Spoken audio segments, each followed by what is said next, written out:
প্রিয় দর্শক, আসসালামু আলাইকুম রহমতুল্লাহ। জানেন, আমাদের মাদ্রাসার নাম জামিয়া কাসেম নানুতুবি মাদ্রাসা ও ইতিমখানা।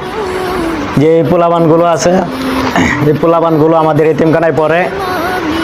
তো প্রতিদিন আমরা দিনরাত 24 ঘন্টা লেখাপড়া করার পরে অনেকটা ক্লান্ত হয়ে যাই, তো মনটা বেশি ভালো থাকে না। তো হাসি খুশি থাকার জন্য প্রতিদিন আমরা আসর পরে একটু খেলাধুলা করি।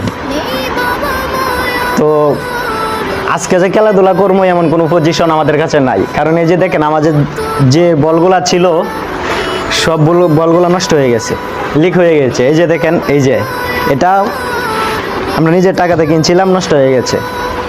এই যে দেখেন, এই বলটা আমরা নিজের টাকাতে কিনছিলাম, নষ্ট হয়ে গেছে।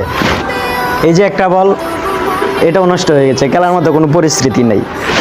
এই যে একটা বল কিছুদিন আগে কিনছিলাম, আমার এক ভাই দিছিল প্রবাস থেকে, সেটাও নষ্ট হয়ে গেছে।